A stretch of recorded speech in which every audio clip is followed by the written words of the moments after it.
Você já acordou com aquela sensação estranha? Não é exatamente tristeza, não é exatamente ansiedade. É mais como um peso silencioso, a certeza de que alguma coisa na sua vida precisa ser diferente, mas quando você tenta colocar o dedo no que é, escapa. Talvez você olhe ao redor e pense, está tudo bem, tenho trabalho, tenho saúde, tenho pessoas que me amam. E mesmo assim, tem algo que não encaixa, uma inquietação que não vai embora. Como se você estivesse vivendo a vida de outra pessoa, seguindo um roteiro que não foi você quem escreveu.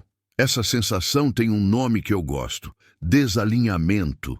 É quando quem você é por dentro não combina mais com a vida que você construiu por fora. E o mais estranho é que muitas vezes essa vida foi construída com as melhores intenções. Você fez escolhas que pareciam certas na época, seguiu conselhos sensatos, tomou o caminho seguro e ainda assim chegou num lugar que não parece seu. Se você está sentindo isso, eu quero que saiba de uma coisa antes de a gente continuar. Isso não é fraqueza, isso não é ingratidão, isso é consciência. É o seu corpo e a sua mente te dizendo que você está pronto para crescer, mesmo que ainda não saiba em qual direção. Hoje eu quero conversar com você sobre esse lugar estranho entre saber que precisa mudar e não fazer ideia de por onde começar, porque eu já estive aí. E talvez você esteja aí agora. Antes de falar sobre como sair desse lugar, vale entender por que a gente fica preso nele. Porque não é falta de vontade, não é preguiça. Existem mecanismos reais que nos travam, e conhecê-los já é metade do caminho. Primeiro, a paralisia das possibilidades. Quando você não sabe exatamente o que mudar, tudo parece uma opção. Mudar de emprego, de cidade, de relacionamento, de hábitos, de mindset. A quantidade de caminhos possíveis é tão grande que dá vontade de não escolher nenhum. Porque escolher um significa abrir mão dos outros. E se eu escolher errado? Essa pergunta, e se eu escolher errado, é uma das maiores travas da vida adulta. A gente passou a infância e a adolescência acreditando que existia um caminho certo, uma resposta correta, uma vida ideal esperando por nós se fizéssemos as escolhas certas. E agora, diante da realidade de que não existe GPS para o sentido da vida, ficamos paralisados no cruzamento. O que ninguém conta é que a maioria das escolhas não são entre certo e errado, são entre diferentes tipos de certo e diferentes tipos de renúncia. Toda escolha tem um custo. A questão não é evitar o custo, é escolher qual custo você está disposto a pagar. Segundo, a pressão da mudança épica. A gente vive numa cultura que romantiza transformações radicais. Larguei tudo e fui morar na praia. Mudei de carreira aos 40 e nunca fui tão feliz. Acordei um dia e decidi ser outra pessoa. Essas histórias são bonitas, mas criam uma expectativa irreal. Como se mudança de verdade só contasse se fosse cinematográfica. E aí, quando a sua mudança possível é menor, acordar mais cedo, ter uma conversa difícil, estabelecer um limite, parece que não vale a pena. Parece pequeno demais para fazer diferença. Mas aqui está a verdade que essas histórias épicas escondem. Por trás de toda grande transformação, existem centenas de pequenas decisões invisíveis. A pessoa que largou tudo, primeiro passou meses pensando, conversando, planejando, duvidando. A mudança radical é só o momento visível de um processo que começou muito antes, em gestos mínimos. Terceiro, o medo do vazio. Mudar significa, em algum nível, deixar de ser quem você é agora. E mesmo que esse quem você é agora não esteja te fazendo feliz, pelo menos é familiar. O desconhecido assusta. A gente prefere a dor conhecida à incerteza do novo. Existe um conceito em psicologia chamado identidade narrativa, a história que contamos sobre nós mesmos. Quando você pensa em mudar, essa história é ameaçada. Se eu sempre fui a pessoa responsável que não arrisca, o que acontece quando eu arrisco? Se eu sempre fui o profissional dedicado, quem eu sou se questionar minha carreira? Mudar Não é só trocar de emprego ou de cidade. É, de certa forma, trocar de história. E isso dá medo. Medo de não saber quem você vai ser do outro lado. Reconhecer esses 3 fatores já é um passo, porque quando você entende o que te prende, fica mais fácil se soltar. Agora eu preciso te contar uma coisa que demorei anos para entender. Não existe ponto de partida perfeito. A gente fica esperando clareza, esperando ter certeza, esperando o momento certo, a energia certa, o plano certo. E enquanto espera, a vida vai passando, os anos vão passando. E aquela inquietação que você sente hoje, ela não vai embora sozinha. Ela só fica mais pesada. É verdade incômoda. É que clareza não vem antes da ação. Ela vem durante a ação. Você não vai descobrir o que quer mudando sentado no sofá pensando sobre mudança. Você vai descobrir experimentando, errando, ajustando, prestando atenção no que te dá energia e no que te drena. Pensa numa pessoa perdida numa floresta. Ela pode ficar parada tentando calcular mentalmente a melhor rota, ou pode começar a andar. Andando, ela descobre coisas. Onde o terreno é mais firme, onde há luz entre as árvores, onde parece ter um caminho, informações que ela jamais teria parada. Mudar é assim. Você não precisa saber o destino final. Você só precisa dar o primeiro passo, qualquer primeiro passo, e prestar atenção no que acontece. Isso não significa agir de forma impulsiva. Significa aceitar que a perfeição é inimiga do progresso.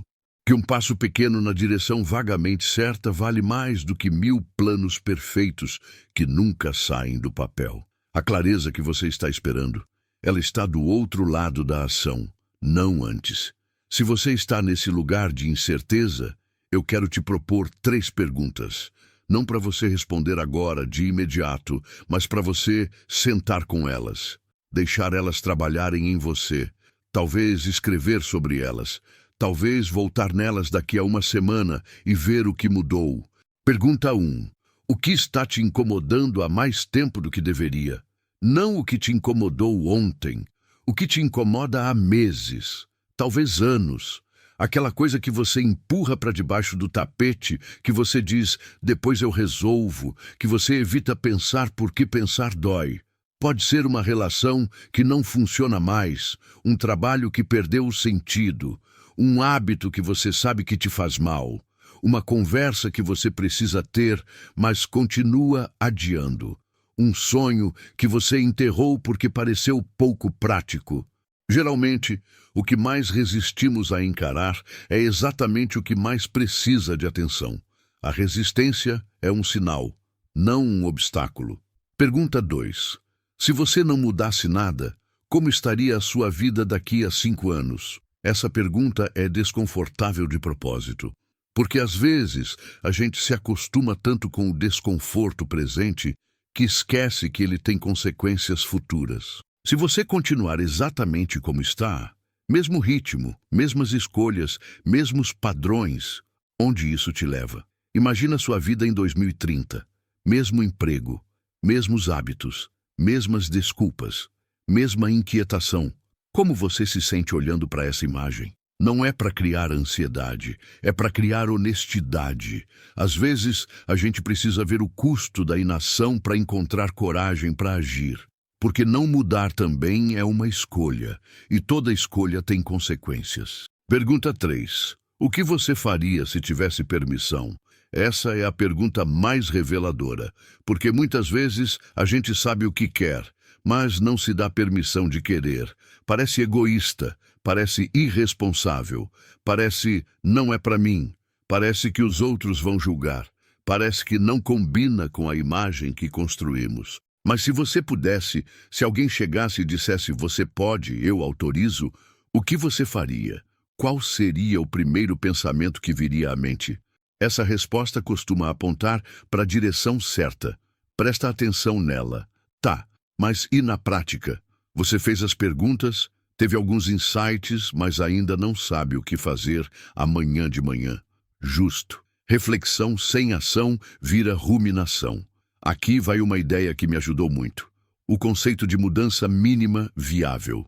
Em vez de pensar, preciso mudar minha vida, pensa, qual é a menor mudança que eu consigo fazer hoje que aponta na direção certa?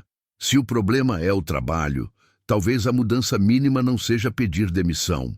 Talvez seja atualizar o currículo, ou ter uma conversa com alguém da área que te interessa, ou só se permitir sonhar com outra coisa sem culpa, ou pesquisar uma formação, ou seguir pessoas que fazem o que você gostaria de fazer. Se o problema é um relacionamento, talvez a mudança mínima seja uma conversa honesta, ou estabelecer um limite pequeno, ou buscar ajuda profissional. Ou simplesmente parar de fingir que está tudo bem quando não está. Se o problema é você mesmo, seus hábitos, sua saúde mental, sua relação consigo, talvez a mudança mínima seja uma caminhada de 15 minutos, ou uma noite sem tela antes de dormir, ou escrever uma página sobre como você está se sentindo, ou marcar aquela consulta que você adia há meses.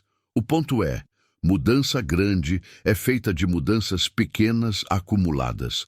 Você não precisa resolver tudo de uma vez. Você só precisa começar. E quando você começa, mesmo pequeno, acontece uma coisa mágica. Você prova para si mesmo que é capaz de mudar, que você não está preso, que existe agência na sua vida.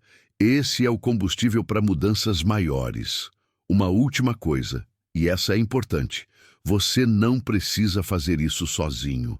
Existe uma ideia muito nociva de que mudança pessoal é uma jornada solitária, que pedir ajuda é fraqueza, que você deveria se resolver por conta própria, que adultos funcionais não precisam de suporte. Isso é mentira.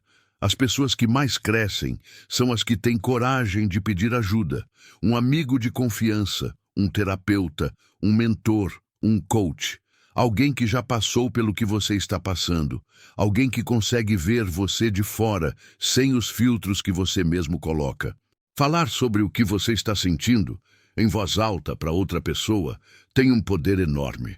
Primeiro porque organiza o pensamento. Quando você precisa explicar sua confusão, ela começa a fazer sentido. Segundo, porque tira o peso de carregar tudo sozinho. Dividir o fardo não é fraqueza, é inteligência. Terceiro, porque outras perspectivas iluminam pontos cegos. A gente não consegue ver o próprio rótulo de dentro do pote. Se você está travado, considera conversar com alguém. Não é fraqueza, é estratégia.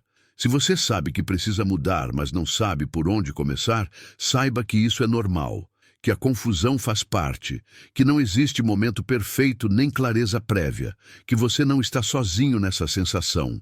Milhões de pessoas acordam todo dia com esse mesmo peso silencioso. Começa pelo que te incomoda há mais tempo.